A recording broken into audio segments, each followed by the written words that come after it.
Ayan, hello, good morning. So, good morning sa ating lahat. Ngayon po ay live na naman tayo sa ating channel at ito po ang The Flyers TV. Ano po? Ayan, so ngayon pong umaga, araw po ng Martes at 3. Ano po? At 3 sa buwan ng Hunyo. At ang dami pong mga nangyayari everyday. Ano po? So napakaswerte natin sapagkat tayo po ay patuloy pa rin na nagkakaroon ng live broadcast din sa ating channel. Ano po? And again, ito po yung Coach Randy. Thank you so much sa patuloy na pagsuporta sa ating channel. Sa mga hindi pa nakasubscribe, pwede na kayo mag-subscribe, pwede din mag-join sa ating balitaktakan din ngayong umaga dito sa ating live chat po. Okay? So, thank you so much. Kumusta mga katribu? Patuloy kayong nanonood dito sa The Flyers TV channel. Katribu mo, salamat sa inyong mga likes, shares at comments, lalong higit sa pag-subscribe sa amin. Malaking tulong ito para patuloy kaming magbahagi ng mga kaalamang nakapokus sa katotohanan habang nilalabanan ang mga fake news na nagkalat. Muli nating tandaan na huwag basta-basta maniniwala sa mga balita o kwento sa social media. Pairalin natin ang ating critical thinking, lalo na at available naman ang lahat online upang magsagawa tayo ng sariling research. Mga katribu, iwasan ang maging bias, fanatiko o loyalista. Ikaw ang talo diyan.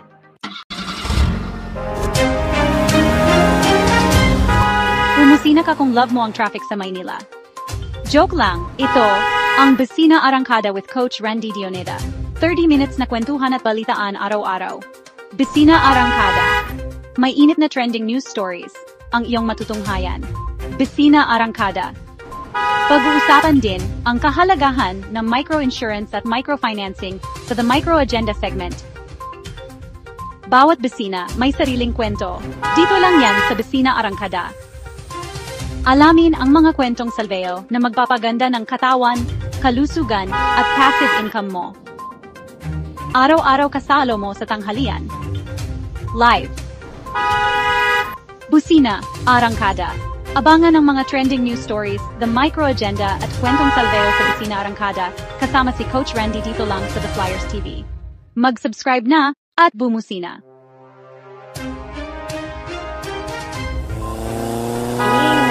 Mga taga-subaybay dito sa The Flyers TV. Welcome back kayong lahat dito sa Busina Arangkada. Muli ito po inyong lingkod, Coach Randy. Ngayon nga po ay Petsa 3 sa buwan ng Hunyo.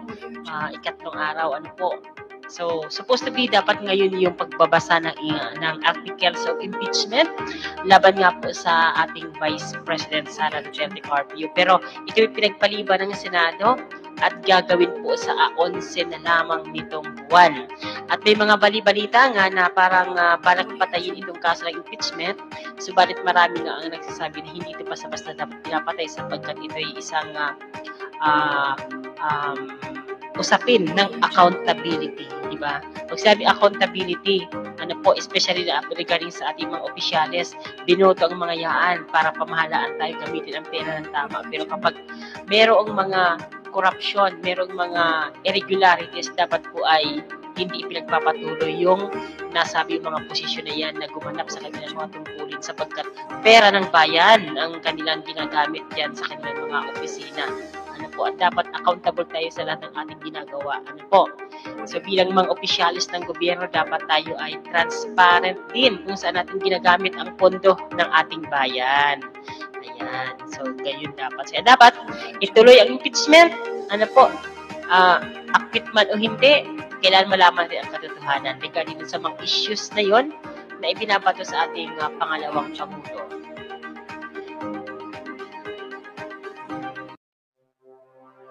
Ayan, patuloy na tayo mga katribo.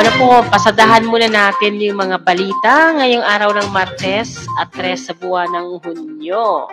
Muli ito po yung Coach Randy na patuloy pong kasama ninyo dito sa The Flyers TV sa loob ng 30 minutes.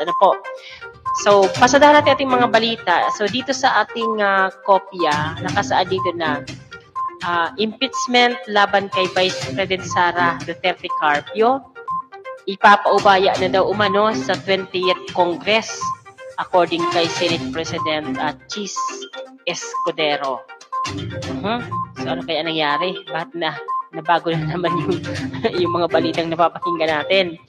Ang mga senador na ng 20th Congress ang magpapasya kung matutuloy o hindi ang impeachment trial ni Vice President Sara Duterte Carpio ayon kay Senate President Francis Chis Escudero. 6 na sesyon na lang ang natitira bago mag-adjourn ang 19th Congress sa Hunyo 13. At inaasahang ang susunod na kongreso na ang hahawak sa paglilitis sa sandaling magpulong pagkatapos ng State of the Nation Address o SONA ni Pangulong Ferdinand Marcos Jr. sa Hulyo 28 kung kailan magbubukas din ang 20th Congress. Ayon kay Escudero, anuman ang naging desisyon ng 19th Congress hinggil sa usapin ng impeachment, hindi nito maaaring itali ang susunod na kongreso. Pwede aniyang magkaroon ng ibang pananaw ang 20th Congress. Idinagdag din ni Escudero na sa huli ay ang mangyayari sa plenaryo ang mangingibabaw. Noong nakaraang linggo, inihayag ni Escudero na ang pagbasa ng Article of Impeachment laban kay Duterte Carpio ay inilipat mula June 2 patungo sa June 11. Dahil kailangang unahin di umano ng Kongreso ang pagpasa sa mga item sa legislative agenda ng administrasyon bago ang 19th Congress adjourned sinide sa Hunyo 14. Ayan, so, yun nga, matutuloy yung pagbabasa ng Article of Impeachment sa June 11. Ang problema mga katribo, June 12, holiday, di ba? Independence Day. And then mag-a-adjourn ang Kongreso sa June 13. So, wala na nga talagang pag-asa. So, na pagkaroon pa ng trial ngayong 19th Congress. So, ipapasa ito ng 19th Congress doon sa papasok na 20th Congress. So, sila yung magdidesisyon dyan. So, yun po yung mga medyo na-delete. Ano po, so di natin mabasa kung ano ang kanilang purpose sa pag-delete kasi sa article of impeachment naman kitang-kita doon na kailangan talagang matalakay ito at mahusgahan na. Ano po, dahil nga katiwalian ito sa paggamit ng pondo ng gobyerno pinag-uusapan dito. Ano man ang posisyon mo, presidente ka man o vice president ka man, dapat ay accountable tayo sa ating mga ginagawa. So, yun nga po ang mga trending na balita ngayon. Ano po, dito tayo sa karagdagang impormasyon regarding sa issue na ito. Ito, may isang pahayag dito o isang opinion, mula sa isang writer ng isang pahayagan. Mga senador na sumatsat, alisin daw sa impeachment trial. Isa si Bato de la Rosa sa 24 senador na didinig sa impeachment case ni Vice President Sara Duterte Carpio. Noon pang Enero, sinabihan na sila ni Senate President Chis Escudero na huwag sumatsat tungkol sa kaso. Ito ay para hindi sila maakusahang may kinikilingang panig. Pero hindi mapigilan ni De La Rosa ang sarili. Noong Mayo 23 ay sumatsat siya sa reporters. Ibig sabihin sa sinatsat ni De La Rosa ay nagbibilang na siya ng mga kamay kung sino ang boboto ng absuelto. Hindi siya natapos doon nang tanungin kung merong siyam na boto si Duterte para mapawalang sala, sumagot agad si De La Rosa. Baka sobra pa. Hinayaan na lang sana ni De La Rosa ang mamamayan at media manghula kung sino ang boboto ng guilty or not guilty. Tulad ng paglilitis ng isang sensational na kaso, hindi dapat nagsalita ang huwes. Pero malaya ang mamamayan at media magsuri kung ano ang kahihinatnan ng paglilitis. Sa impeachment trial rules ng Senado, maaaring alisin ang senador na halatang may pinapanigan antemano. Bukod kay De La Rosa, sumatsat din ng makasara sina Robin Padilla, Amy Marcos at Jinggoy Estrada. Si Robin ay hepe ng PDP laban ni ex-President Rodrigo Duterte, ama ni Sara Duterte Carpio. Si Amy naman ay kontra sa admin ng kapatid na Presidenteng Bongbong Marcos at pinsan na Speaker Martin Romualdez. Si Jinggoy naman ay pinalaya ni President Duterte sa non-bailable na kasong plunder. This portion is brought to you by Salveo Well, saving lives.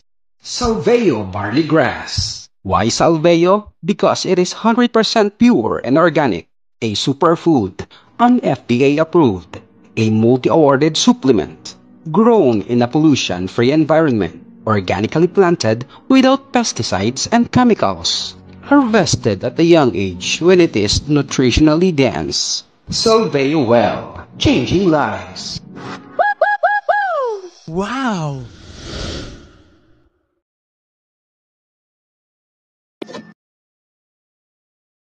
Okay, balik tayo dito sa ating pinag-uusapan ngayong umaga. Ano po? So ito nga po ay tungkol sa kasong impeachment kontra sa ating Vice President na si Sara Duterte Carpio. Ano po?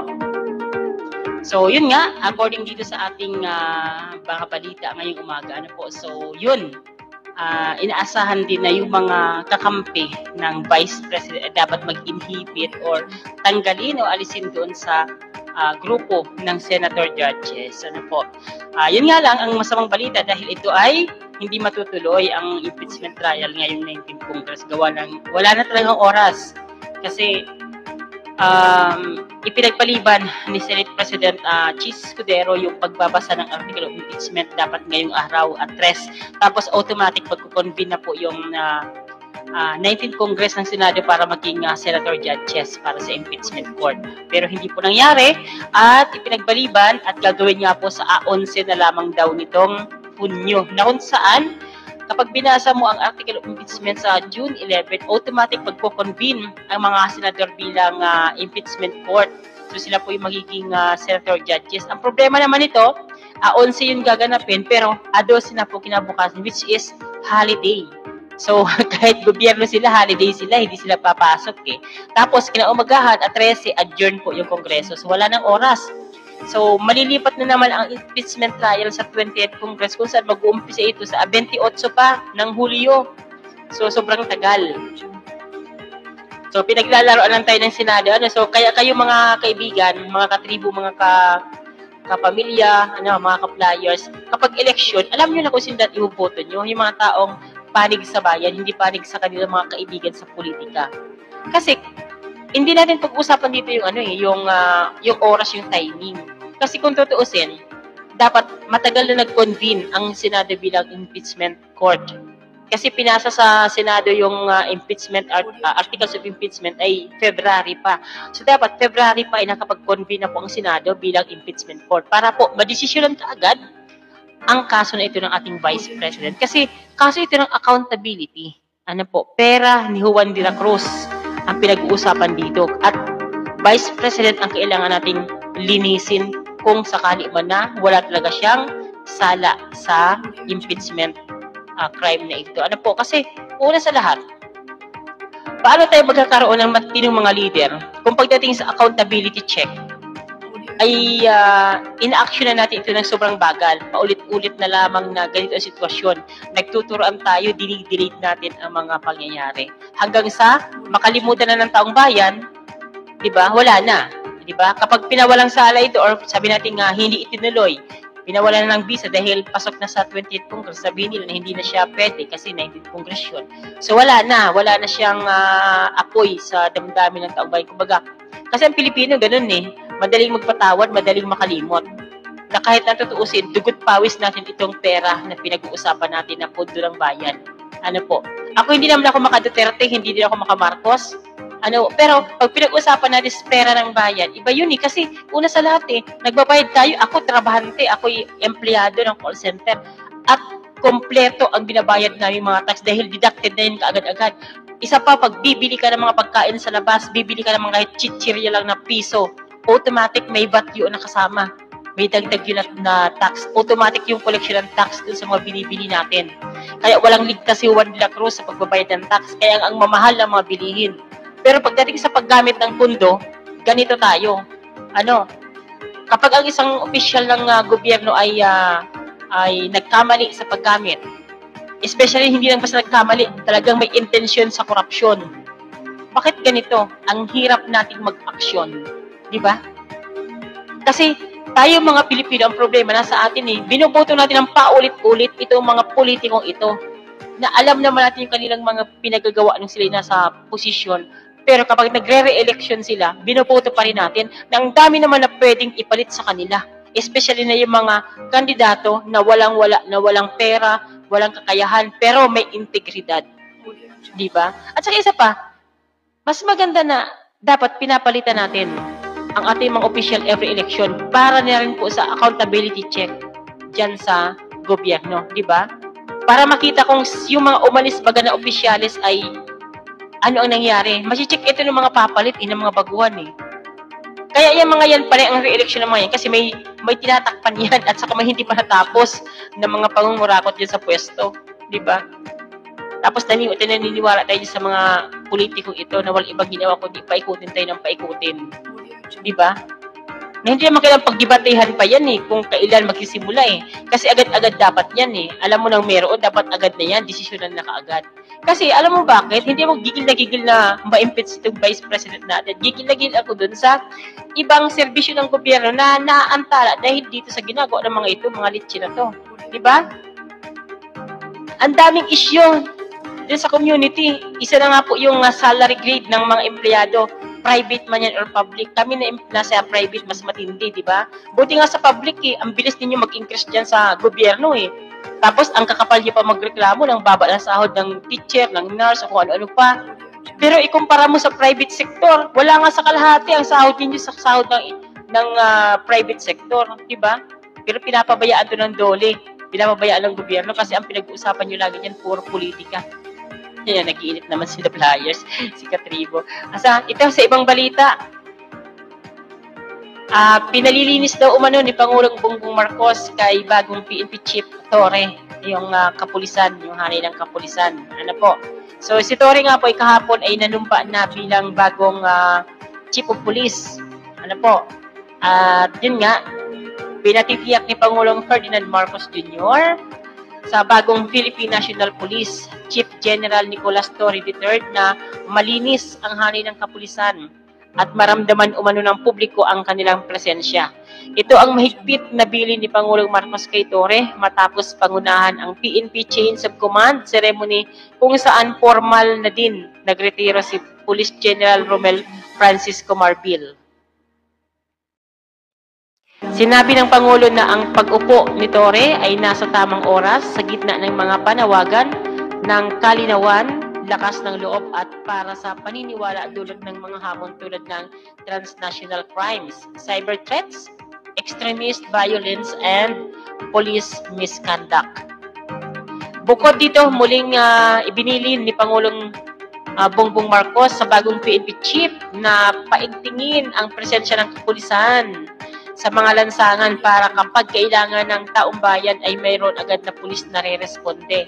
Dapat din aniya na ituloy ng organisasyon ang pakikipag-ugnayan sa komunidad at iba pang stakeholders para masiguro ang kapayapaan at kaayusan sa lipunan. Nais din umano ng Pangulong Marcos na ituloy ni Torre ang drug operations laban sa drug lords at leaders.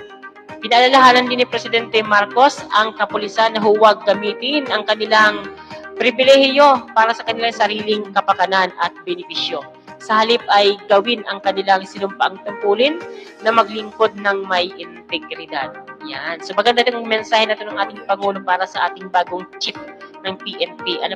At saka ang kagandahan naman, ikumpara mo yung administrasyon ni Pangulong Bongbong Marcos, administrasyon ni Duterte. Yung kay Duterte, meron siyang war on drugs na tokhang. Kung saan ang daming biktima na hindi naman addict, hindi naman drug lord, pero pinapatay nila noong panahon ni Duterte. Ang daming violation sa human rights. Pero yung nahuli nilang mga drug lord, isa lang ata, dalawa, hindi mo masabing nahuli kasi pinapakawalan nila Tapos ang nahuli nila mga shabu, powder, ang konti. Samantala ngayon, panahon ni Bongbong Marcos, wala naman war on drugs, pero ang daming nahuhuli na mga shipment ng shabu, mas marami pa kumpara dun sa nahuli ng panahon ng war on drugs. At ikumpara mo din yung panahon ni Duterte sa panahon ni Noynoy Aquino, mas maraming nahuli ang PDEA ng mga drugs shipment kumpara doon sa panahon ng war on drugs ni Pangulong Duterte. Ibig sabihin nito, hindi mo naman kailangan magdeklara ng war on drugs para lang po masugpo ang krimen dulot ng illegal na droga. Kaya nga nagtayo ang ating gobyerno, ang ating institusyon, ang ating konstitusyon ng PDEA, di ba? Yung Philippine Drug Enforcement Agency. Kasi sila nga po ang bahalang tumutok dyan sa drugs operation na yan. So, hindi mo kailangan magdeklara ng droga kahit ng war on drugs. Kahit walang war on drugs, obligasyon ng pulisya, ng military na sugpuin ang kriminalidad sa ating lipunan dulot ng drugs. Kaya nga mayroong PDEA. Di ba? Kaya kalukuhan yung war on drugs na yun. Kaya dapat yung sa ICC, ituloy-tuloy nyo na yung paglilitis dyan para magkaroon ng katarungan yung mga naging biktima ng war on drugs. Ano po? Kasi kawawa yung mga pinatay ng mga bata at kabataan na hindi naman adik na pagkamalan lang para lang may masabi na totoong may maraming adik ang Pilipinas, na sinabi nila ilang milyon ang adik ng Pilipinas pero hindi naman nila mapatunayan. Bakit ang pinapatay nga nila nung panahon ng war on drugs ay hindi naman totoong adik, mga anak ng ating mga maralitang mamamayan. Biktima is mga may hirap na tao kasi hindi naman adik na pagkamalan lang, di ba? Sabi nila, Singapore na yung Pilipinas during Duterte time. Pero nakakatakot po ang Pilipinas noong panahon ni Duterte time. Kasi baka, pag ikaw ay lumabas sa lansangan, baka ikaw ay mapagkamalang adik at patayin ka na lamang, matokhang ka. So, hindi Singapore ang Pilipinas panahon ni Duterte. Singapore ang Pilipinas panahon po ni Aquino at panahon ngayon ni Marcos. Kasi nakakalabas tayo kahit hating gabi, kahit magdamag din sa lansangan na wala kang inaalala na baka matokhang ka. Okay? So, yan yung comment natin. So, sa ibang mga balita, tingnan natin ito. Ang sabi dito ay, sinabihan din umano ni Torre si Roque na sumuko ka na. Ito lang si Roque, nagtatago kayo sa Netherlands eh. Ikaw Roque, may kasalanan ka. Abay, wag ka na magtago-tago dyan. Magkakasabot kayo mga nakarang administrasyon eh. Diba? Ang kakapal ng mga mukha nyo eh. Nung kayo nasa administrasyon, ang dami yung pinapangalanan na kung ano-ano, ng mga adik kumano, mga kriminal, kahit hindi totoo. Ngayon na kayo ang may mga kasalanan, kayo pala may tinatago eh. Sa kabila ng pinagagawa nyo noon, kayo pala yung mga nasa likod ng mga kriminalidad na yan eh.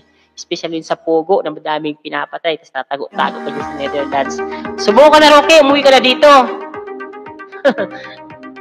Kaya kung ako sa iyo, PNP Chief Torre, i-organize mo na yung Interpol na magpag-communicate ka na para mahuli na yan, madala na yan dito. Si Tevez nga eh, pinapanagot natin dahil may kasalanan nga eh. So panagutin din natin lahat. Si BP Sara na may kaso, ito rin impeachment. Kung wala siyang kasalanan, huwag tayong matakot. Eh di i-acquit, diba? Ganun lang yun. Oh, sabi ng DOH, yung face mask daw ay wa-effect yan kontra sa Mpox. Kaya kayo mga nag-face mask dyan para maiwas sa Mpox. Okay, mag-inarte ang arte-arte nyo. Hindi nga daw yan effective. Ano po, yun sabi po ng DOH. Ayan. At saka yung Pag-asa naman, formal na pong nagdeklara ng panahon na nga ng tag-ulan. So, tag-ulan na tayo mga katribo. Ayan. Magdala ng payong, kapote at kung ano-ano pang panangga sa ulan. Ano po? Ayan. So, ang bahagi ito, of course, ang hatid sa atin ng paborito pong Salveo Barley Grass, of course. Walang iba. Basta Barley Grass, dapat tatak Salveo. Kasi basta Salveo, SBG. Grabe. Hindi lang siya effective. Hindi lang siya effective. Siya po ay napaka-organic, safe. Safe na safe po siya from 5 months old na bata. 6 months, correct me. 6 months old. So, pwede na pong inumin ito ng 6 months old na bata. Pwede nga pampalit sa gatas. Mas masustansya pa sa gatas ang SBG. Hanggang kay lolo at lola. So, hindi kailangan may sakit ka muna bago ka uminom ng SBG. Pwede po ito sa lahat. Lalo na dun sa ayaw magkasakit. This portion is brought to you by Salveo Well, saving lives.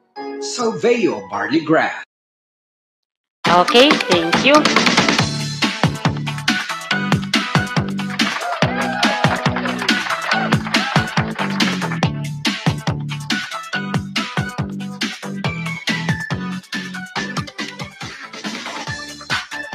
Okay, dumako naman tayo din sa ating connect to card portion, din sa ating busina arangkada. O nga pala, sa mga connect to card agents dyan, sa mga connect to card members, sa mga member po ng Card MRI, Card SME Bank, Card MRI Rizal Bank at Card Inc. Subscribe naman kayo sa ating channel dahil lagi po nating pag-uusapan ang ating mga benefits dyan sa Card MRI. Ano po, so ito pong portion na ito ng ating programa ay tungkol naman po sa mga microfinancing at saka microinsurance. Yan ang buhay sa Connect to Card. Level up na sa Connect to Card. Yan ang buhay sa Connect to Card. Level up na sa Connect to Card. Okay, so balik tayo dito sa ating programa na po. So ito po yung Connect to Card segment. Ang pag-uusapan natin ngayon ay ang tungkol po sa RPP. Ang RPP po ay Remitter Protect Plan.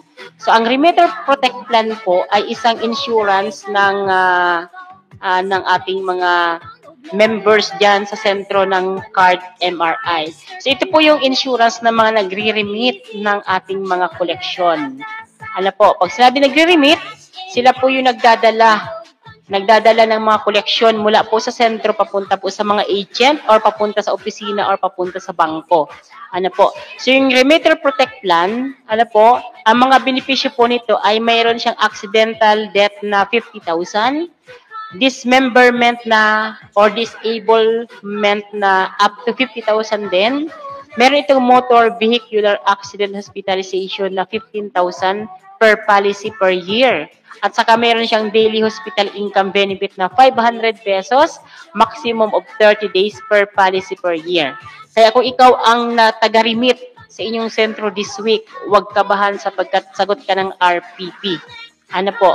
So yung RPP nga po ay isang insurance na nagkakahalaga lamang na 200 pesos per year. Kung kayo ay naitalaga bilang remitter sa araw ng iyong hulugan, may instant insurance kayo sa halagang 200 lang per year. Per center yan. Mula sa Remitter Protect Plan ng Card MBA.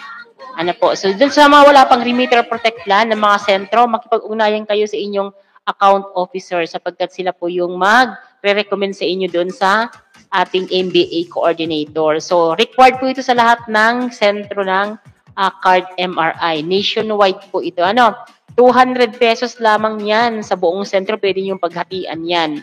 Ano po? Tapos yung taga-remit weekly, may insurance po sila na coverage. Ano po? In case ma-aksidente at mamatay, may 50,000 po yung kanilang beneficiary.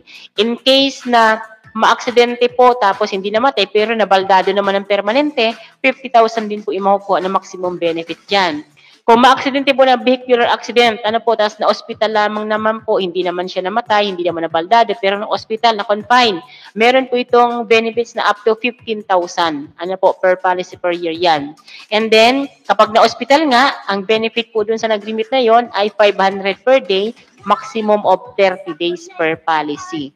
Kaya din sa mga wala pang insurance na Remitter Protect Plan or RPP, kumuha na po kayo. Napakaganda po nito. Sa dagdag na katanungan, magtanong po sa inyong mga account officer sa pinakamalapit na Card MBA office or opisina po ng inyong unit or dyan sa ating bangko.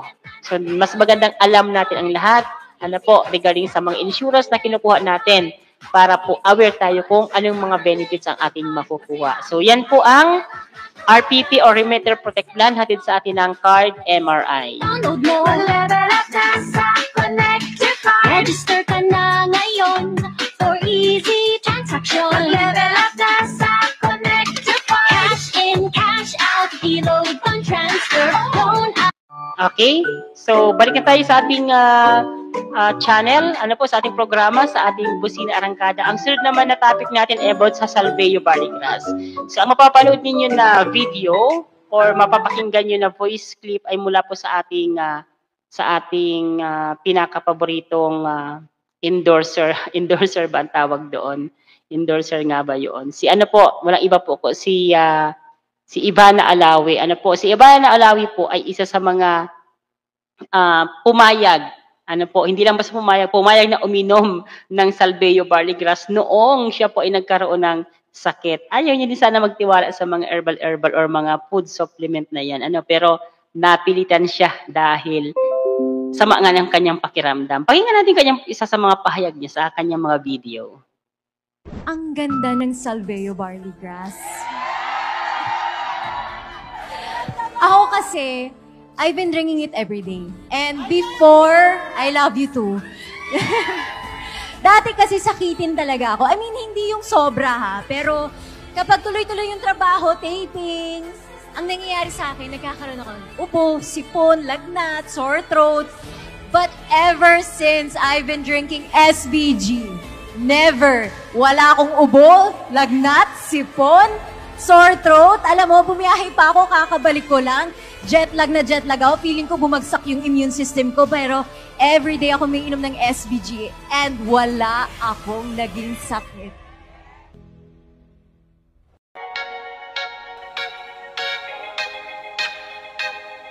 Stay healthy with Salveo. Get in shape with Salveo. Every day happy with Salveo. Salveo, Barley Grass. Stay healthy with Salveo. Get in shape with Salveo. Every day happy with Salveo. Salveo, Barley Grass.